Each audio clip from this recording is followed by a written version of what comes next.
Bom, então estamos aí no segundo dia, na segunda reunião de encerramento da passagem da confissão de Pedro, né? No capítulo 16 de Mateus. Nós começamos lá no versículo 13 e estamos concluindo no versículo 23. Sendo que o versículo 23, o último versículo, a gente iniciou a semana passada e ficamos de concluir hoje. Do mesmo modo que a semana passada eu busquei fazer um resumão da passagem toda, né, vamos dizer assim, da essência da passagem, né,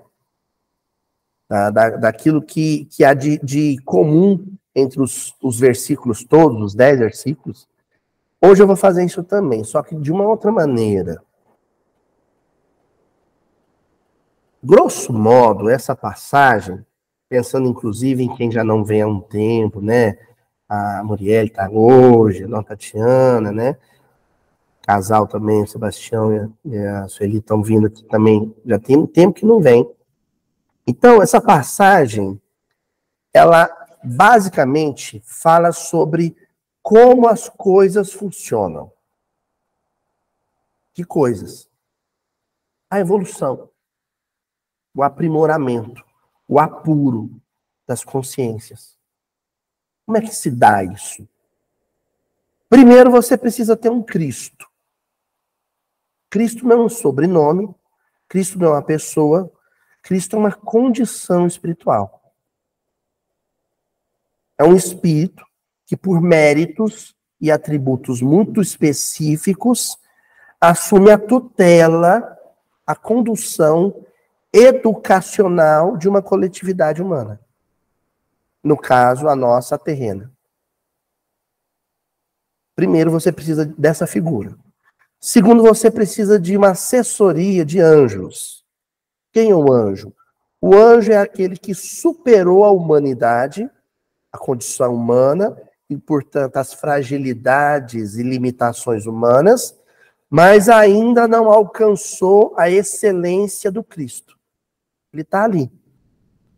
Então, ele é o melhor personagem que poderia haver para oferecer esse apoio. Não que o Cristo precise do apoio. Quem precisa é a humanidade.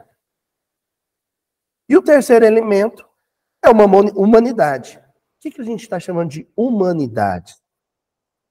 É o espírito que ainda oscila ou vacila na sua caminhada espiritual, no seu crescimento. Ora, dando um salto em direção à vanguarda, ora, se atrapalhando e voltando para a sua retaguarda. Quando eu falo de vanguarda espiritual, de retaguarda espiritual, eu estou me referindo àquela exposição linda do Calderaro no livro No Mundo Maior, quando ele fala sobre a casa mental, né? O andar superior da casa mental, o superconsciente, e o andar inferior da casa mental, que é o subconsciente. E o andar em que a gente normalmente se movimenta, a maior parte do tempo, que é o andar do meio, consciente. Então, quando a gente visita os nossos primórdios espirituais, a gente está voltando para a retaguarda. Quando a gente acessa ideias sublimes, ideias superiores de uma humanidade feliz, a gente está, vamos dizer assim, flertando, paquerando com o vir a ser, com o que a gente deve ser no futuro. Tá certo? Agora, o final dessa passagem é que gera a celeuma, o probleminha ali entre Jesus e Pedro. Logo Pedro, que tinha brilhado até então, né? Que tinha ajudado Jesus nessa exposição, nessa apresentação de princípios, né? Que probleminha é esse? Quando Jesus afirma para Pedro e para os demais discípulos que esse processo de crescimento da humanidade em direção à angelitude, ele obedece uma sistemática, uma mecânica. Que mecânica é essa? Primeiro você padece, depois você morre em função do padecimento e depois você renasce. É claro que Jesus não está falando, né, e foi uma coisa que a Ana Cristina questionou na reunião passada, do padecimento e da morte propriamente dito, muito embora estes também façam parte do processo. Morrer, adoecer, faz parte do processo. Mas não é isso em si. Não é. É mais que isso. Nós encarnamos e de cara já estamos em ambiente hostil, nas condições mais vulneráveis. Nenhum animal fisicamente é tão vulnerável quanto o homem. O homem não tem garras, o homem não tem presas, nós não temos pelame, pelos para nos proteger, nós não temos carapaça, nós não temos casco, nós não temos escamas, a nossa carne é mole, nossa pele é mole, nós somos de baixa estatura e ainda decidimos perder a vantagem das 4 patas, porque são 4 membros em movimento na hora de fugir, e adotar só 2. Foi uma escolha nossa, né?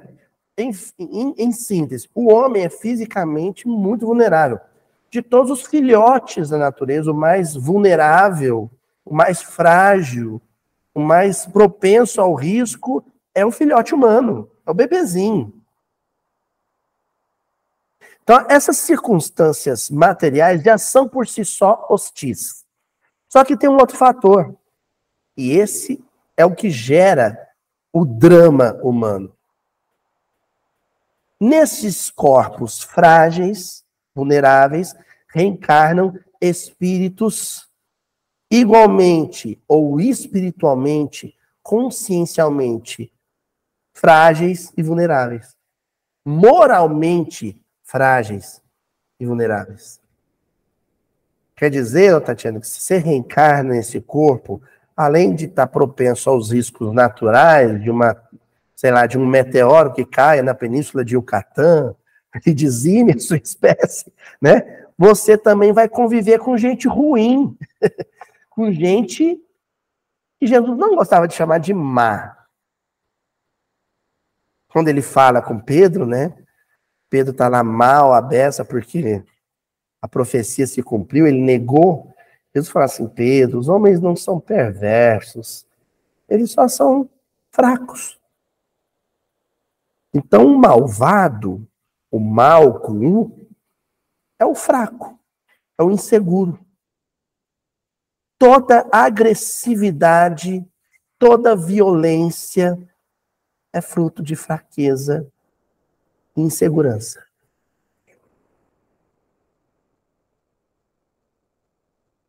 Tá certo até aqui? Então, no convívio com o mundo hostil e com pessoas hostis, inevitavelmente, não tem como fugir disso, inevitavelmente você vai sofrer, padecer. Poxa, mas então a história é essa? Você vem e convive com gente ruim no mundo que tem terremoto e vulcão? Você vai padecer. E o seu corpo, em função desse padecimento, vai perecer. Mas durante a experiência, né, durante a empíria, você vai aprender. Você vai aprender como lidar com gente ruim, sem se tornar ruim também. Esse é o desafio. Como conviver com gente ruim sem se tornar ruim.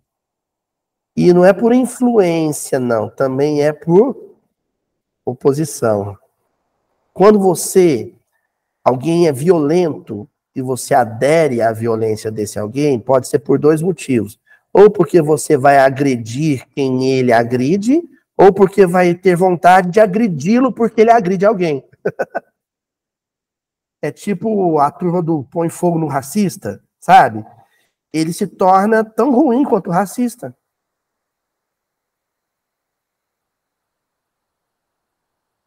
É como alguém que diz assim, eu queria matar os homofóbicos. Então, seu preconceito, seu ódio é contra o homofóbico. É ódio também, não é?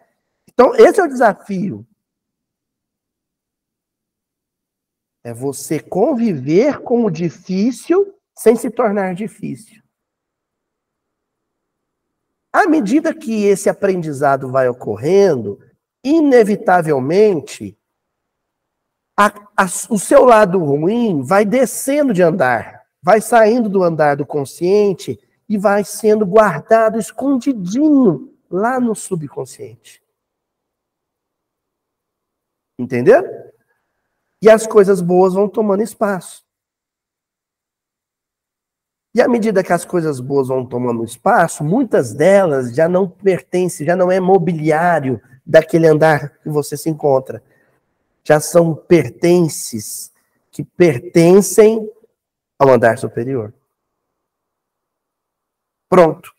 Em um dado momento, aquele homem que flertava com o passado não existe mais, ele morreu. Quem vive agora é um homem que prefere o andar superior. Um morreu, o outro nasceu. Entendeu? Padecer, morrer e nascer alguém diferente. Nascer de novo, só que alguém diferente. Essa é a dinâmica. Porém, contudo, todavia, Pedro, representando a fragilidade humana, num instinto de autoproteção, autodefesa, exacerbado, né? Porque o problema do medo é que ele é a autopreservação que se descontrolou. O medo é isso. O medo é quando você, a autopreservação, a autoconservação, se destempera. E aí, do medo para, né? Como diria o grande Chico Buarque, né? Filha do medo, a raiva é mãe da covardia. Aquele que tem medo se torna covarde com o outro, fácil, fácil. Aquela regra assim, a melhor defesa é o ataque. Essa semana eu dei tanta risada, mas assim, ri de nervoso, né? Do grupo do WhatsApp da minha rua. Porque eles começam assim, parece aqueles meninos que brincam com walkie-talkie, sabe? No quintal. Atenção, pessoal, estou vendo alguém na rua. Pelas câmeras aqui, é alguém suspeito. Aí o vizinho lá de baixo, eu também estou vendo, é alguém com boné. Boné só pode ser para disfarçar. Aí o outro, deixa que eu veja meus cachorros e vou dar uma volta aqui na rua para intimidá-los. O outro, não, eu tenho um primo que é policial, vou chamá-lo para vir agora. A gente faz uma abordagem nesse sujeito. Daí um pouquinho o presidente da Associação de Bairros. Pessoal, esse aí é um pedreiro do outro bairro. Ele sempre passa por aqui oferecendo o serviço dele. É um senhorzinho aposentado, ele é inofensivo.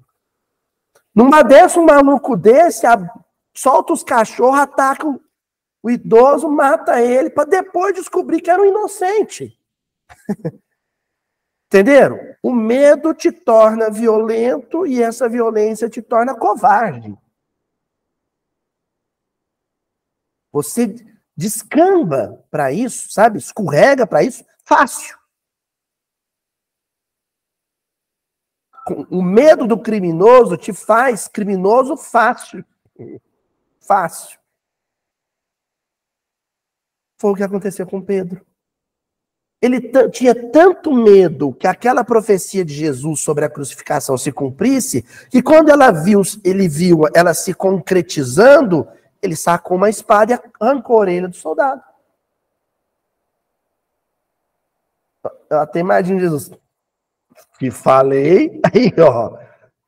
Te falei, guarda essa espada correndo. Mete essa espada na bainha.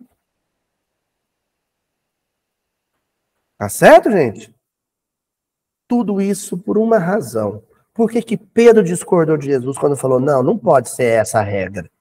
Padecer, morrer, renascer, não pode ser isso. Padecer, não. Você é uma pessoa tão boa. E eu me considero uma pessoa boa, Senhor. Padecer, não. Gente boa não pode sofrer. Não é assim? O que vai acontecer nesse processo todo? Jesus vai virar para ele e dizer uma coisa bem dura. Ele, porém, voltando, se disse a Pedro, Jesus: vai para trás de mim, Satanás. Duro, hein? Vai para trás de mim, Satanás. Sai daqui, Satanás. Tu és um escândalo para mim, porque não compreendes as coisas de Deus, mas a dos homens. Então, Satanás, ou Satã, no aramaico, Satã, quer dizer o opositor, o adversário. O que quer te ver cair. Jesus não estava se referindo a um espírito que estava ali assediando Pedro, né? Porque espírita adora botar a culpa no invisível, né? Desculpa, eu estava fora de mim, eu devo ter sofrido alguma influência.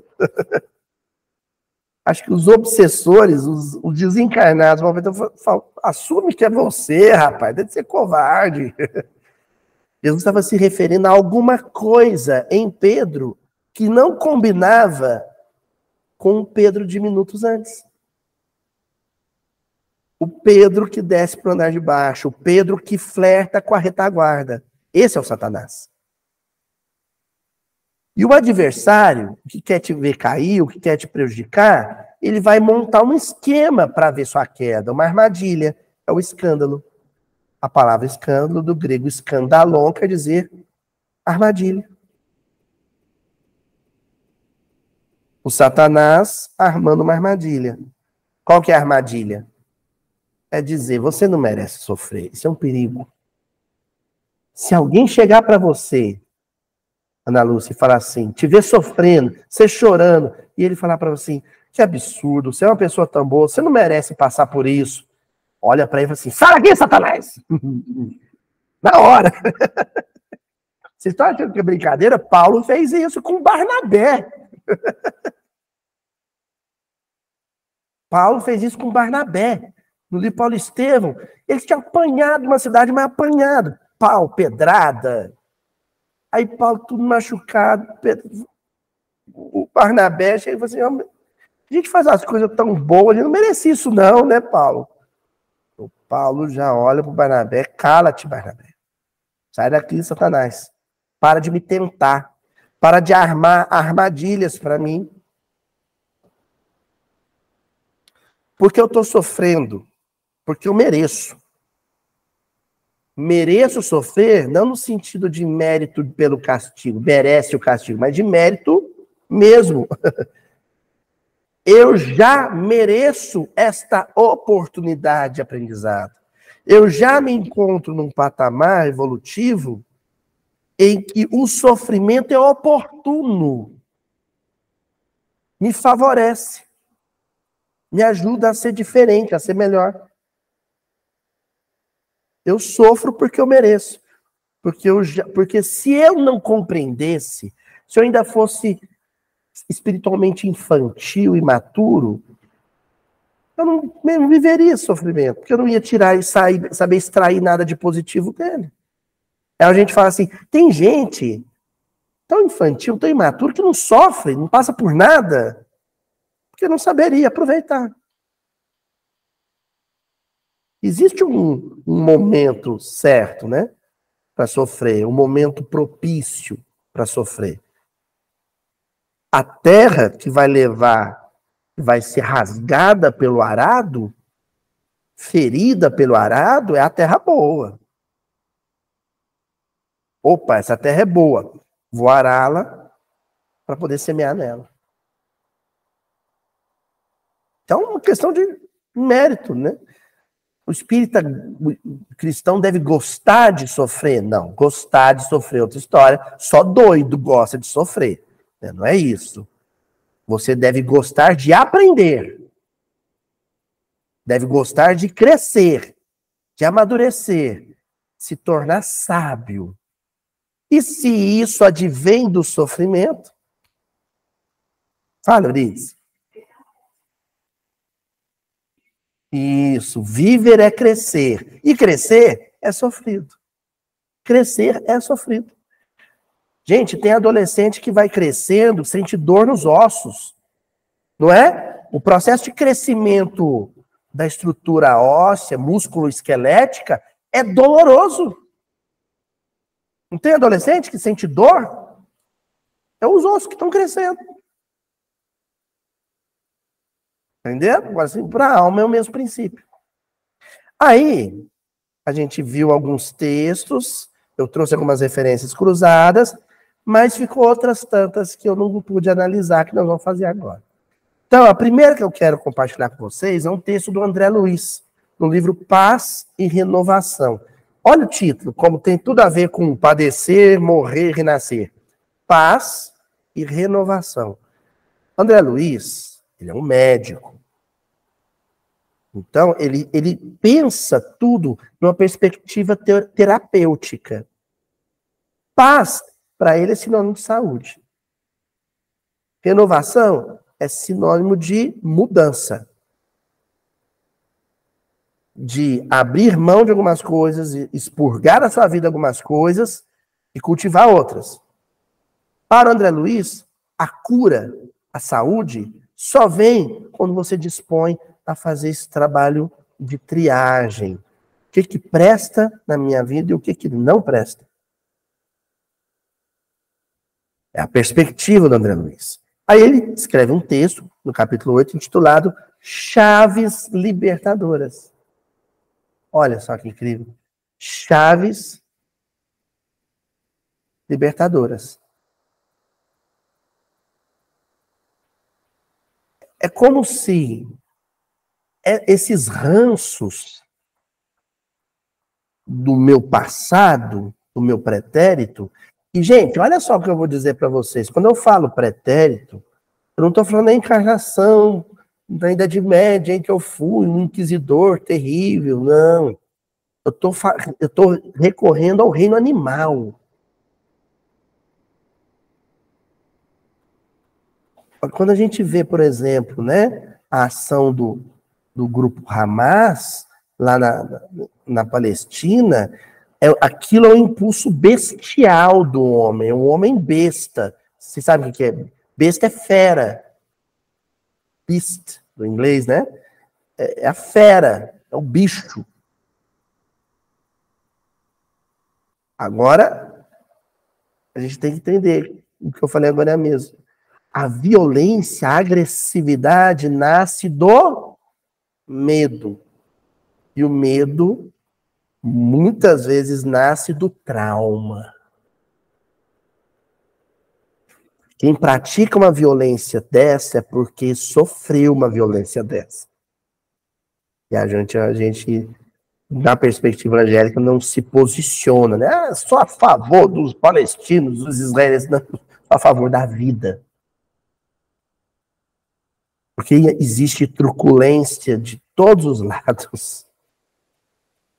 Mas guardem esse princípio.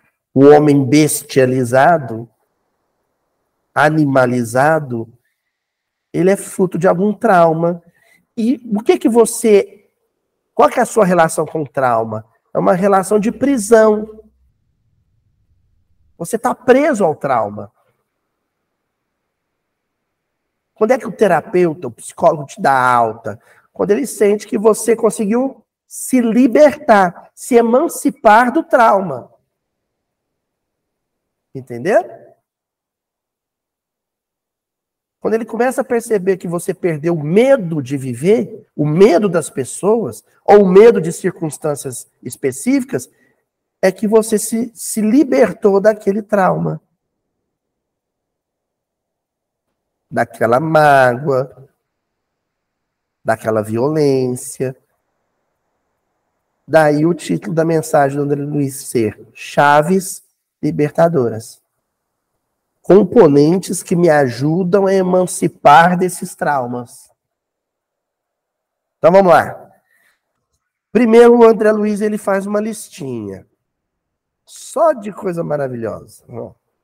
Desgosto, obstáculo, decepção, enfermidade, tentação, prejuízo, ingratidão e a morte, a desencarnação.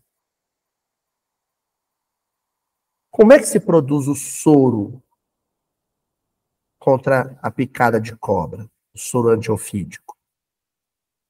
Vocês sabem como? Mas o que faz com o veneno? Injeta no cavalo.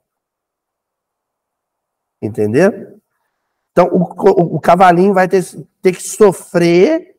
A dona Cíntia já está indignada aí. Pois é, dona Cíntia. É assim. Então, ele vai produzir ali os anticorpos que depois vai salvar vidas. Não sabia? Pois é um pouco mais complexo que isso, né? Eu nem vou me atrever a explicar os detalhes disso, porque a minha graduação de História não me permite ir além disso. Eu vou recorrer a um grande filósofo nordestino, que é o Chicó. Não sei, só sei que foi assim, né? E aí, o que acontece? Tudo isso que a gente mencionou, que o André Luiz mencionou aqui, o desgosto com alguém, decepção, o obstáculo, né, as barreiras físicas, psicológicas, a decepção com circunstâncias mil, a própria enfermidade física ou psíquica, a tentação, o assédio, o prejuízo de toda espécie, né, da casa que foi embora com uma enchente até o golpe na empresa, né? A ingratidão, da ingratidão do filho até a ingratidão do morador de rua que você deu um pão e ele assaltou depois o seu carro. E a desencarnação, a morte, qualquer ela, em qualquer circunstância, é difícil. Tudo isso vai gerar em você, olha, cavalinho, dona Cíntia, o contato com isso vai gerar em você o quê? Anticorpos. Só que anticorpos psíquicos. Depois da primeira experiência, da segunda experiência, ou da 10ª experiência, ou da 1000ª experiência, com uma dessas situações desagradáveis, essa situação já não te afeta tanto ou não te afeta. O que é afetar? Roubar o equilíbrio. Ela pode continuar te fazendo chorar. Pode continuar te fazendo sentir dor. Continuar te fazendo sofrer. Mas não vai ter mais o poder de te tirar a sanidade, o equilíbrio. E quando você assume essa postura de invulnerabilidade, quando você adquire essa blindagem psíquica, você é livre. Porque você não tem mais medo. Quando é que a gente se sentiu livre mesmo da Covid?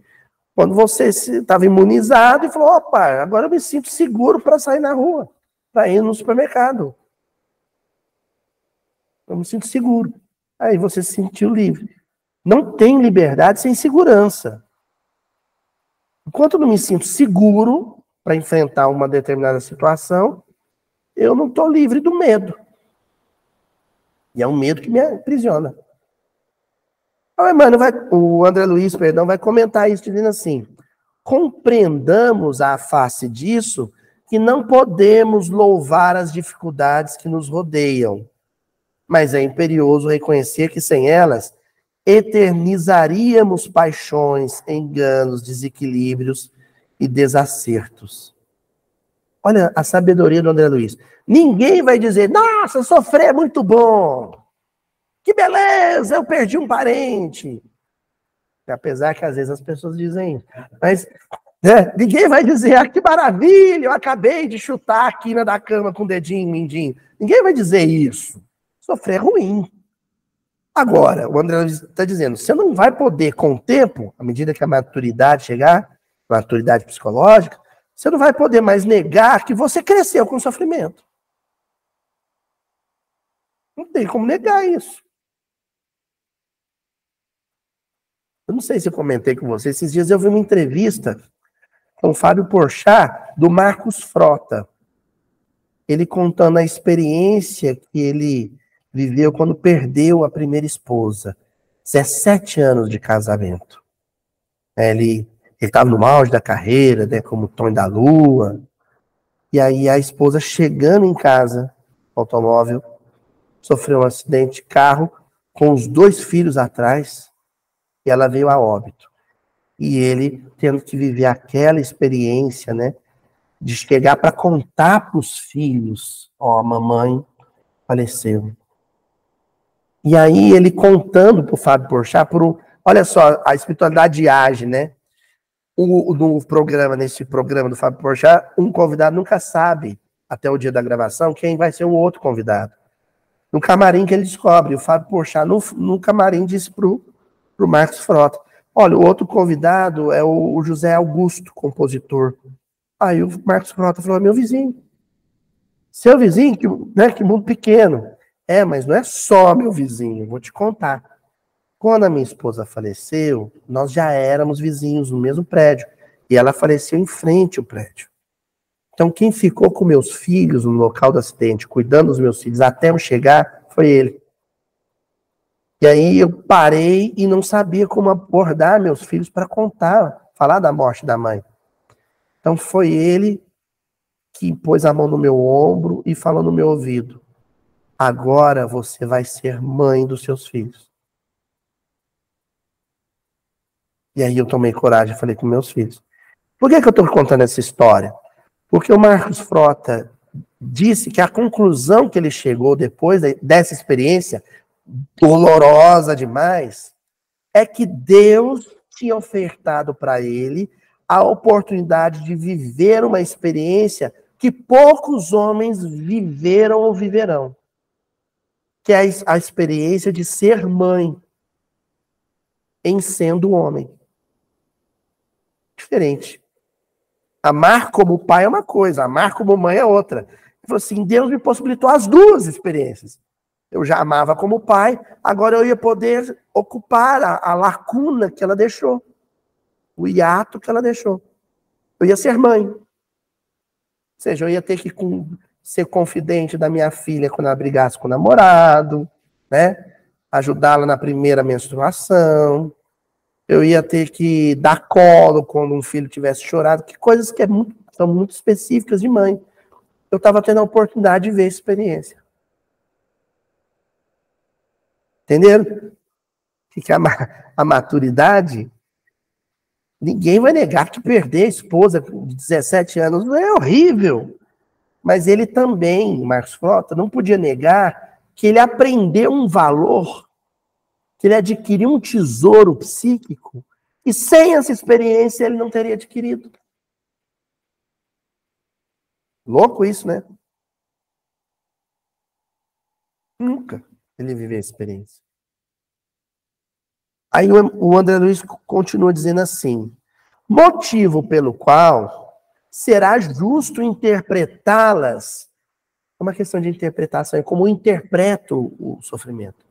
Será justo interpretá-las por chaves libertadoras, que funcionam em nosso espírito, no nosso psiquismo, a fim de que o nosso espírito se mude para o que deve ser. Achei isso lindo, se mude. É a ideia do andar. Você chega no andar de cima de malicuia. Ó, tô me mudando para o andar de cima. Tô me mudando de cômodo. Eu não quero mais morar aqui. Isso tudo aqui, ó, é pouco para mim. Pequeno. Eu quero mais. Eu quero ver a vida de uma sacada mais alta, né? E ele conclui, mudando em si e fora de si, lindo isso, né? Mudando em si e fora de si, tudo aquilo que lhe compete mudar.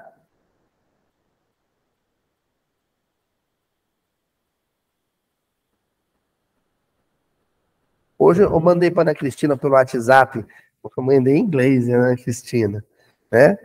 É uma frase muito legal, que é assim, quando você deixa que o mundo mude você, que as coisas, as circunstâncias, as experiências do mundo mude você, é que você se torna apto a mudar o mundo. Vou explicar isso melhor. Essa foi uma tradução um pouco literal da frase, né? Mas eu acho que eu tenho aqui a frase, né, Cristina? É muito legal isso. É até bom que a gente confirma se o meu inglês está bom. Let the world change you and you can change the world. É isso mesmo? Você deixa o mundo te mudar, e então você pode, you can change the world. Você pode mudar o mundo. É isso? Quando você deixa que o mundo ruim, o mundo imperfeito, o mundo com mazelas te mude, você se torna apto a transformar, mudar esse mundo ruim em um mundo bom, um mundo melhor. Não existiria Mahatma Gandhi, é um paradoxo, é alguma coisa paradoxal, mas não existiria o Mahatma Gandhi sem a opressão britânica, como não existiria o Martin Luther King sem o racismo no sul dos Estados Unidos. Entendeu? Aquela circunstância abrasiva é como o fogo do cerrado. Não sei se vocês sabem disso. Mas algumas sementes específicas do cerrado brasileiro, elas caem e com o processo em que o solo vai se revolvendo, né, os processos de erosão e tudo mais, elas são enterradas. Aí vem a queimada natural. A queimada natural, tá? Que é típica do cerrado.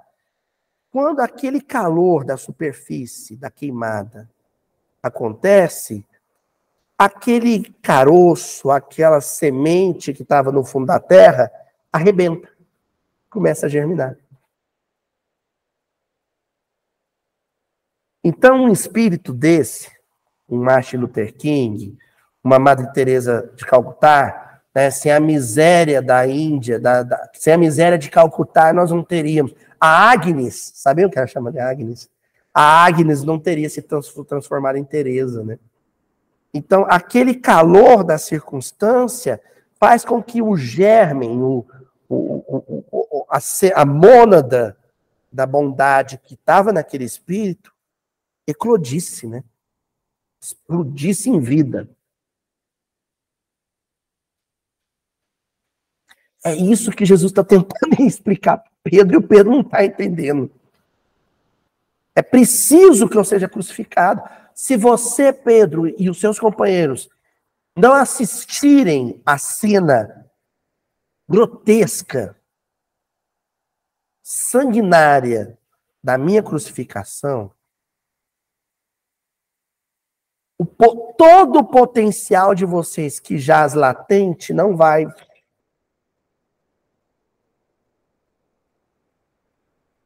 eclodir. Entendeu? Oi? Agnes. É. Ágape.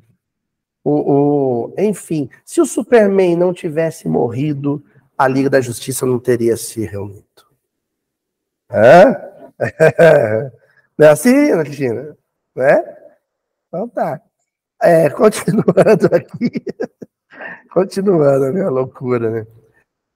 Aí, o André Luiz também, no livro Endereço da Paz, no capítulo 7, dita uma mensagem chamada Dificuldades e Problemas. Quer dizer, qualquer matemático sabe que você não se torna um bom matemático se não resolver problemas. Não é assim? Tem um ditado ótimo, assim, mar calmo não faz bom marinheiro.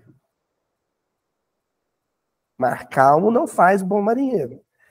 E o André Luiz, ciente disso, diz: não admita possa alguém construir algo de bom sem dificuldade. Indique uma pessoa capaz de se manter na onda do êxito sem sofrer obstáculos. Vai, me fala quem?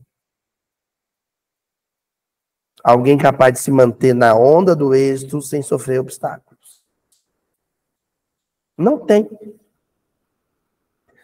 Muitas vezes é na prestação de algum serviço incômodo,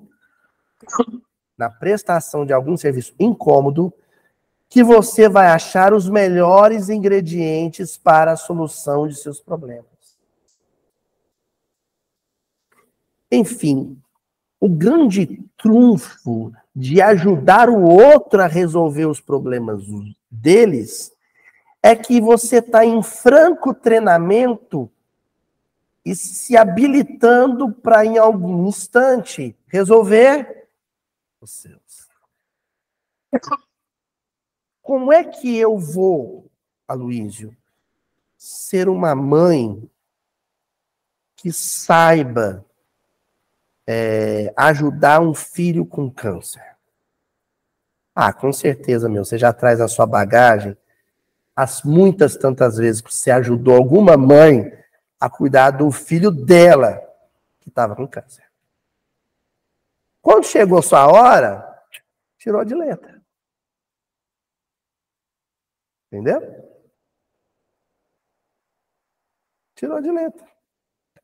Agora, quem não, parafraseando Vinícius, em parceria com Baden, quem de dentro de si não sai, vai morrer sem amar ninguém, né? Quem de dentro de si quem não sai da sua toca, do seu covil, do seu túmulo, não sabe viver, não sabe amar. Quando chega a sua hora de viver, amar, você é verde, cru nisso. Você é totalmente incompetente para lidar com isso. Você não sabe. Quando a menina tá lá brincando de bonequinha, dando mamar para bonequinha, aquilo é treino para maternidade, gente. Tá recapitulando alguma coisa? Tá. Tá sofrendo a influência, e aí a gente está recorrendo aos estudos geniais da Simone de Beauvoir, da feminilidade imposta pela sociedade? Tá também. Não vamos descartar nada, tá tudo isso. Mas também está em processo de treinamento, uma experiência que ela pode vir a viver da maternidade. Se não for a maternidade física, vai ser a maternidade de tia, ou a maternidade de vó, ou a maternidade, de professora, e maternidade de enfermeira. Daí a importância de se induzir, porque a educação é um trabalho indutivo também, né? Os nossos meninos a brincarem com uma bonequinha, com as irmãzinhas, com as coleguinhas. Sabe por quê? Se ele não tiver na infância a experiência de brincar de boneca, depois ele vai ser aquele machão que vira do lado roncando, e quem vai dar mamar 3 horas da manhã sozinha é a esposa. Porque ele é um marmanjão que não sabe, não tem nem brincar de maternidade, ele não brincou. Ele não tem treino.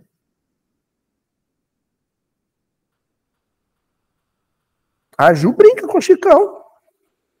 Bonequinha, cozinha. A Ju brinca, a gente comprou pro Chicão fogãozinho, pratinho. Pra quê? Para depois ele não encostar a cozinha na esposa, na namorada, ou no esposo, ou no namorado, no futuro. Para ele saber dividir tarefa. Então são tudo experiências que você tem que viver para se tornar um ser humano competente. Só que a ideia de competência nossa hoje é puramente mercadológica e empresarial, né? Competência é ganhar dinheiro. Aqui o André Luiz está dizendo que é outra coisa. Olha o que ele acrescenta. Não ore por vida fácil. Roguemos a Deus ombros fortes. Não só para carregar o bendito fardo das obrigações que nos competem, como também para sermos mais úteis. Essa frase me faz sentir um remorso danado de sonhar em ter uma lava-louça lá em casa. É o sonho meu e da Juju, né? É a lava-louça.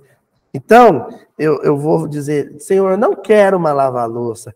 Eu quero continuar a ter braços fortes para ajudar a dividir a louça com a Juju. Mas se o Senhor me der, eu não vou ser ingrato, né? Dá trabalho também, né, mulher? Ter lava-louça dá trabalho também, né?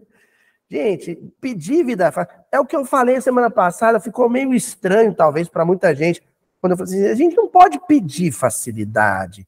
Deus resolve meu problema. É o que Pedro estava querendo. Por isso a energia de Jesus com ele. Ele falou assim, você tá doido, Pedrão? Tá querendo puxar meu tapete, é? Armar uma armadilha para mim? A gente está proibido de pedir vida fácil. O que a gente tem que pedir é fôlego, vigor, fibra, energia para transpor a dificuldade.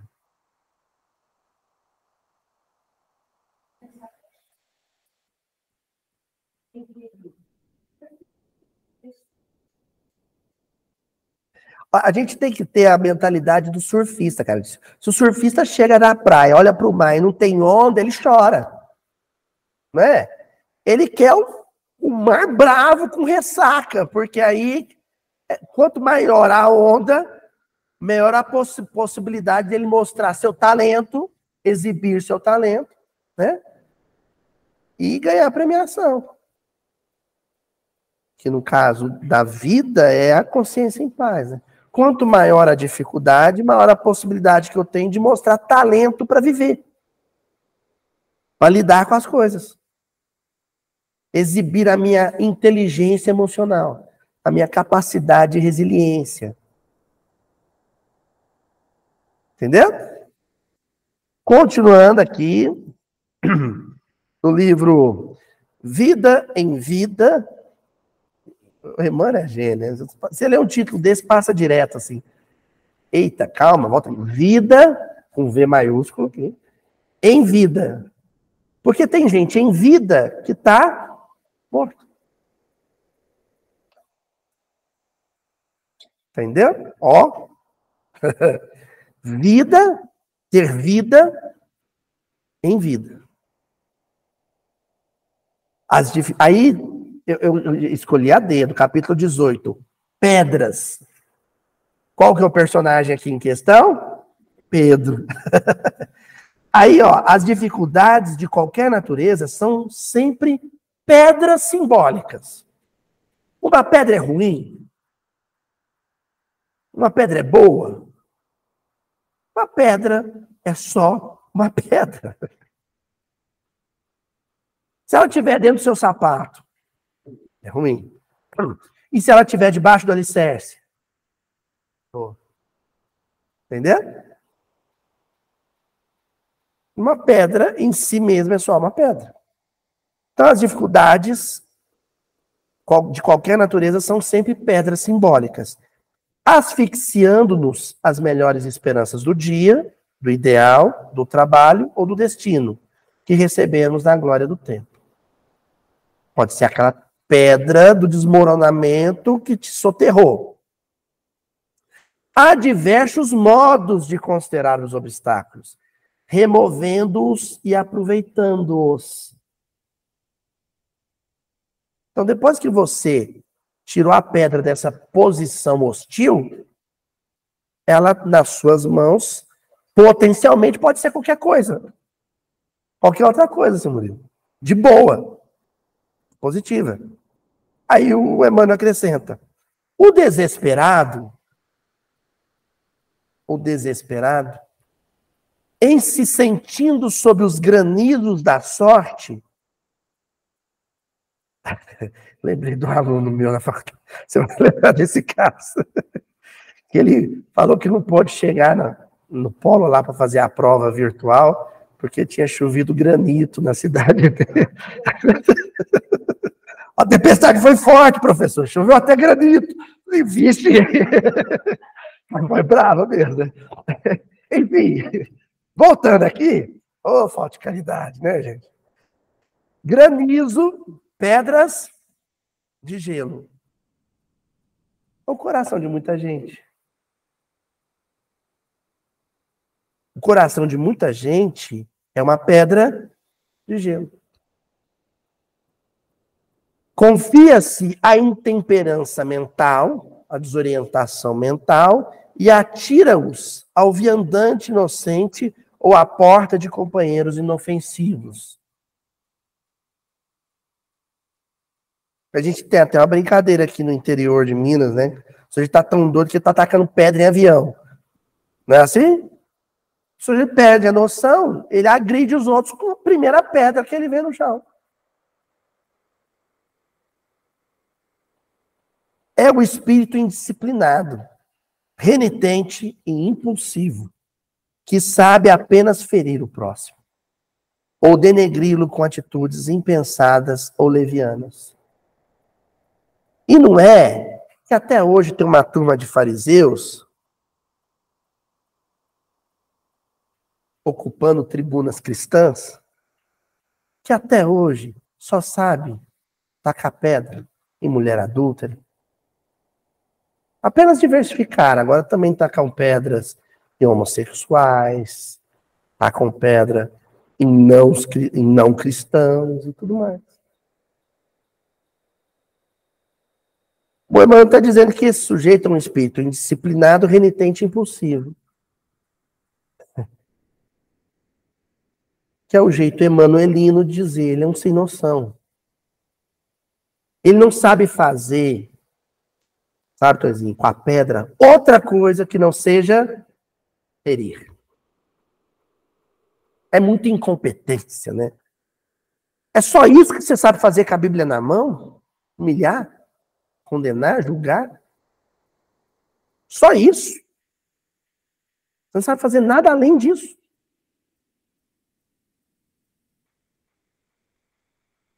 Né? Enfim. Ainda no mesmo texto, o Emmanuel acrescenta, agora ele vai falar o outro lado, né? O homem inteligente, o Emmanuel é tão sutil. Quando ele vai falar do outro lado, do que sabe dar outros usos para a pedra, aí ele chama esse outro lado de o homem inteligente. Sutilmente ele disse o que sobre a outra parcela? Os homens pouco menos inteligentes ou nada inteligentes só sabem ferir os outros. Olha a sutileza do Emmanuel.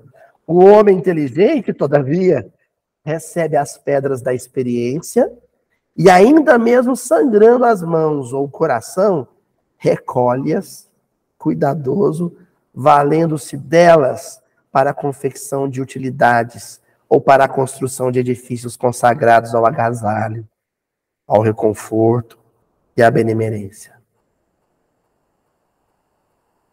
Então, todas aquelas pedras que me tacaram, muitas me acertaram e caíram ao chão. Eu pego todas elas, construo uma casa de acolhimento para que outros se sintam protegidos quando também atacados.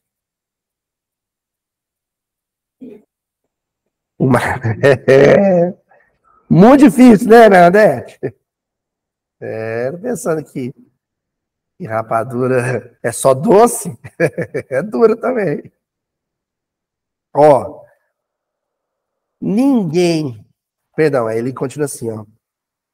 Não, isso mesmo. Ninguém passará ileso nos caminhos do mundo. Pode passar uma encarnação, mas vai chegar a hora de sofrer para todo mundo. Ninguém passará ileso nos caminhos do mundo. As pedras da incompreensão e da dor no ambiente comum da existência carnal chovem sobre todos. Aí quando ele fala assim, a pedra da incompreensão, ele está dizendo, em algum momento você vai ser incompreendido. Se ainda não recebi pedrada, é porque eu sou uma pessoa fácil para os outros, de fácil compreensão para os outros. Isso é péssimo. Se o violento, se o preconceituoso me entende, é sinal que eu me pareço com ele. Eu não sou estranho para ele. Eu não choco ele. No momento em que o violento e o preconceituoso começar a me achar esquisitão, Ana Lúcia, isso é um bom sinal. É sinal que eu já não me pareço mais com ele. Que eu me tornei uma outra coisa que ele ainda não compreende. O problema é que, na hora que eu me tornar incompreensível para ele, ele vai começar.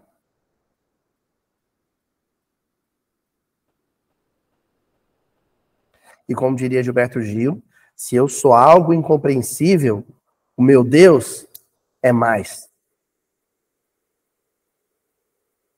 Mistério sempre há de pintar por aí.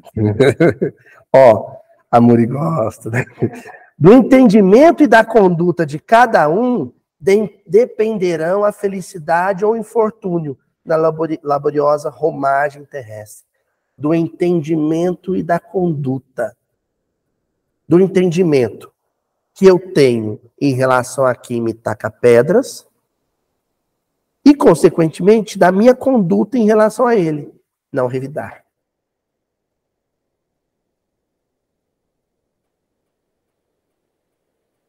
Se eu o entendi, se eu vi que ele é fraco, frágil, imaturo, doente, eu não vou revidar. Eu vou dar outro destino para essas pedras. Eu vou pegar essa experiência que eu vivi com a agressividade dele em relação a mim e transformar isso em algo positivo.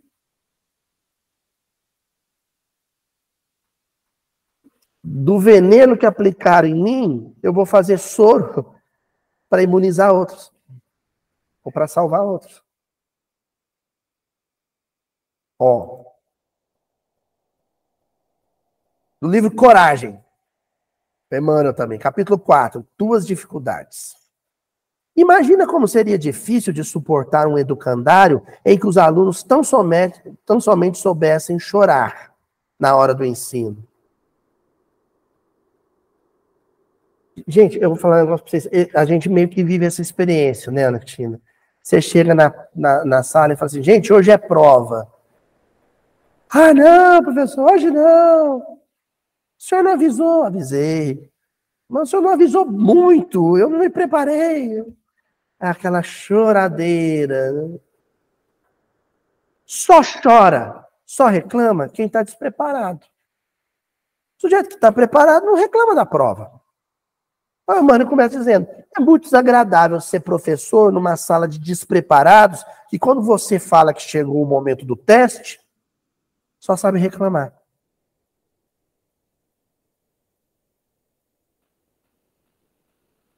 Sutilmente, de novo, a Emmanuel está dizendo, gente, Jesus deve achar a gente muito chato. Espero que o pessoal entenda que eu tenho super licença poética para falar essas coisas aqui no Miudinho. Depois de 340 Miudinho. Tem super licença para dizer que Jesus fala assim, vocês são chatos, hein? Reclama, sabe, de tudo. Não pode vir sabe? Uma tempestadezinha. Não pode ter uma enchente levando seu carro, sem seguro, que você já está chorando. Vocês são muito molenga, né? Ó, reportamos-nos à imagem para considerar que, sendo a Terra nossa escola multimilenária, urge receber-lhe as dificuldades por lições, aceitando-lhe a utilidade e o objetivo. Se a luta, a dificuldade, o teste, o problema é inevitável, então você tira dele uma utilidade e aplica em algum objetivo. É o clichê que a gente deveria prestar mais atenção. A história do limão que vira limonada. Tá, é azedo, mas dá para fazer né, um mousse, né, um suquinho, uma limonada suíça. Tira do azedume né, um novo paladar, um novo sabor.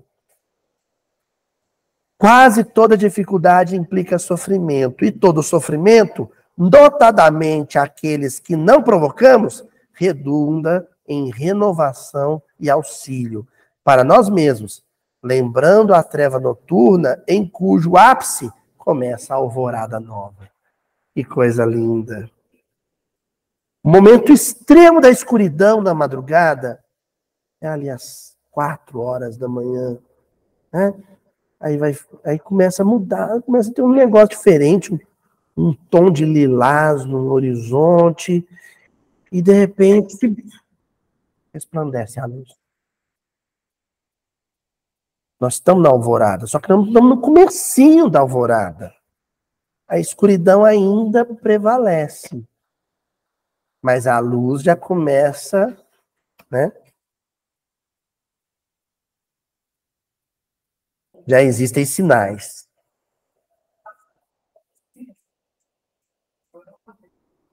Que Deus entrega aos seus eleitos.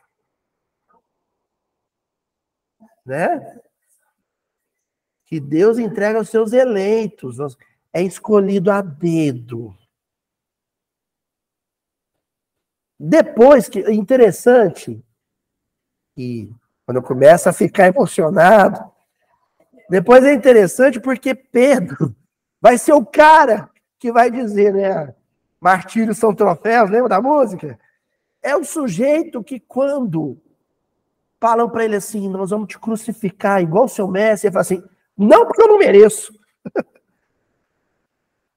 Eu não mereço ser torturado até a morte igual a ele. Me tortura de outro jeito. Ah, tá. Aí, para ironizar, fizeram ele de cabeça para baixo. E foi crucificado de cabeça para baixo. Feliz da vida. Feliz da vida.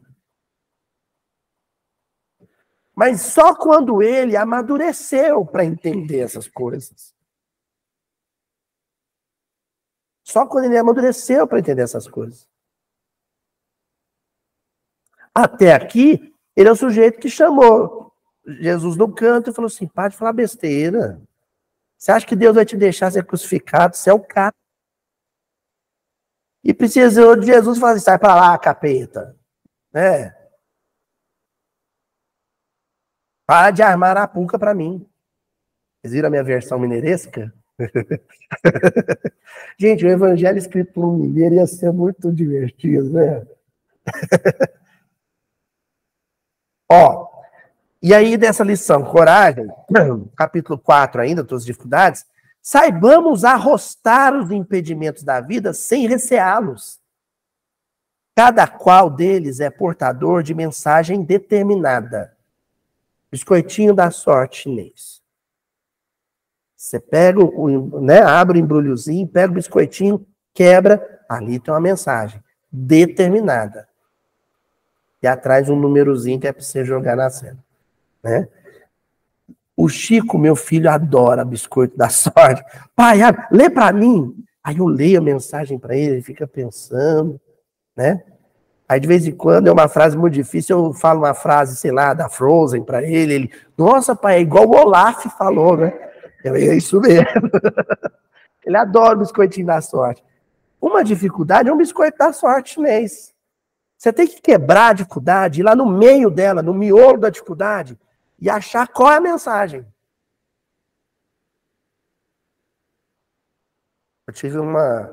Tem uma irmã mais velha, muito amada, que foi também minha chefe no serviço, né? Desencarnada, que quando ela estava hospitalizada com câncer grave, eu fui visitá-la no hospital para dar um passe nela, eu dei o passe e ela falou para mim assim, tá muito difícil, ela deu uma queixada, sabe? Tá muito difícil, eu nunca fui má para ninguém, por que eu estou vivendo isso tudo? E eu disse para ela assim, amiga, você precisa descobrir o que isso aqui está querendo te ensinar. O que é que você precisa aprender com isso aqui? E ela ficou pensando, aí eu despedi dela. Ela veio a desencarnar. Detalhe, nesse dia, só estava eu e ela no quarto. Nem enfermeiro não estava. Ela veio a desencarnar. Assim que a gente sepultou o corpo, a gente estava indo embora, a filha dela gritou, Luísa, Luísa, Luísa. Ela falou assim, antes da minha mãe entrar em coma, ela pediu para te dar um recado. Falei, o quê? Ela pediu para eu te falar que ela descobriu o que ela tinha que aprender. Falei, o que ela falou? Humildade. Pensa numa mulher dinâmica, realizadora, que conduzia, estava sempre na liderança do processo. Foi gestora no INSS, uma instituição difícil, 35 anos. Depois foi gestora de um curso universitário. Né? E ela se viu numa situação em que ela estava ali simplesmente para passividade total, né? Se entregar à circunstância. Não estou no controle mais. Aos 45 do segundo tempo, ela sacou. Valeu. Aos 45 do segundo tempo, ela... Eita, é isso que eu estou aqui para aprender. Comandar, conduzir, eu já sei. Ela entendeu. Eu já nasci sabendo isso. O que eu ainda não sei é ser conduzida. Ser levada. E ela sacou isso no final, danadinha.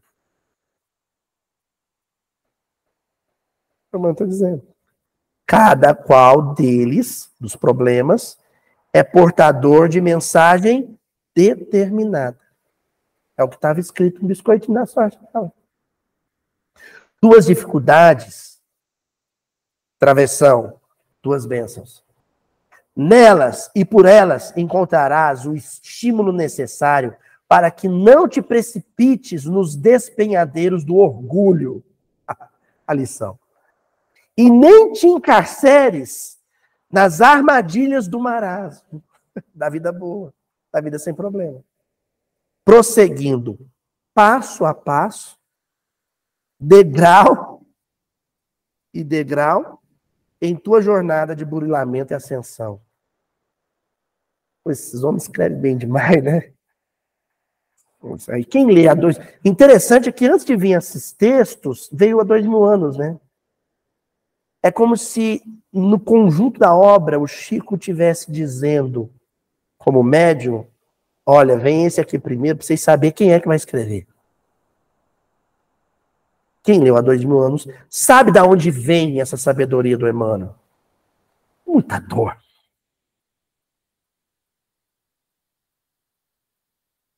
Ele caiu num golpe de adultério. Pilatos armou para ele. Fez ele acreditar, né? Pilatos, não, agora me fugiu o nome dela. Me fugiu o nome da vilã, danadinha, né? A Cláudia, né? Cláudia Sabina, né? Armou lá uma situação para parecer que a esposa tinha traído ele com Pilatos. E, de fato, Pilatos tinha um interesse amoroso pela Lívia. E ele acreditou nisso. Se separou afetivamente da esposa, falou para ela, eu vou deixar você morar aqui na casa, mas você não me dirige a palavra. Mais de 20 anos, 25 anos, desse jeito. Amava ele, jurava inocência, mas ele não perdoava ela. Aí, com o tempo, não deixava ela educar a filha, a Flávia. Aí, com o tempo, um coraçãozinho, ele começou a olhar para ela. O cara não fez isso, você foi a nada, né? Aí ele falou assim, eu vou reconciliar com ela, não vamos reatar nosso namoro. Vamos casar de novo, vai ser uma alegria. Só que tarde demais, né? Porque ele, na arquibancada do Circo Máximo, em Roma, Sem saber, ele estava assistindo a execução de vários cristãos. Dentre os cristãos, ela, que havia trocado de roupa com a serva. Ela só quis conservar o camafeu com a esfinge dele que ele tinha dado para ela. Depois, ele, uma tristeza que ele não sabia explicar porquê, começa a olhar para os cadáveres dos cristãos, de repente num cadáver todo destroçado, no pescocinho da mulher estava o camafeu que ele tinha dado para ela. Ele reconhece. Você tem noção do que é a dor de um homem desse, gente?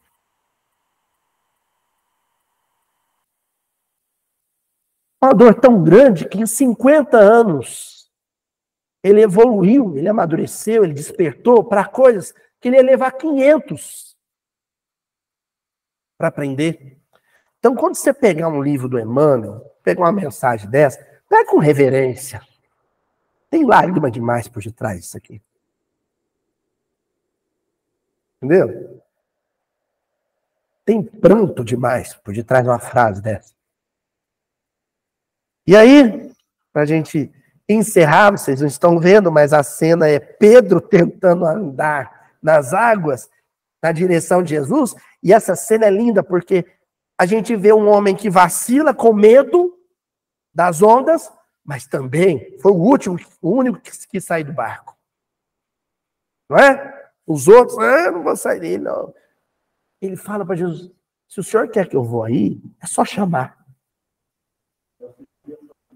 Né? Ah, The Chosen, né? Lindo. Então, o senhor me chama, que eu vou. E Jesus fala, vem. E ele sai do barco. Olha que coisa surreal, cara. Que nível de confiança no outro. Só que bate um medinho, né? E Jesus danadinho, deixa ele tomar um pouquinho de água. Toma um caldo. Dá uma afogadinha, já vou te salvar. E vai lá e salva ele, né? E o poeta Gladstone Large, o letrista Gladstone, querido amigo Gladstone, define isso tão bem. E esse verso da música Pedro é a síntese do estudo que a gente fez hoje e nos últimos meses, né? Nas últimas semanas. Quero ir contigo, mas receio as águas. Eu quero ficar com você, mas eu tenho medo de sofrer. Eu ainda receio as águas. Eu ainda receio o oceano. Eu ainda tenho medo de avião. Mas eu quero ir. Então eu vou. E se no meio da jornada bater um medinho, o Senhor me salva. O Senhor me resgata das águas. O Senhor me lembra o quanto eu sou amado. Essa é a passagem de Pedro. Eu quero ir contigo, mas receio as águas. Você é tão humano, né? Você é tão humano.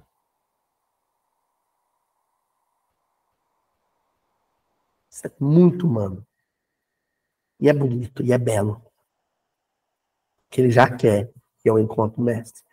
Mas ainda tem medo do mundo. Ainda tem receio do mundo. Ele tem traumas em relação ao mundo. E a cena que vocês não estão vendo é Jesus com a mão estendida. Vem mesmo assim. Vem mesmo com medo. Vem mesmo com receio.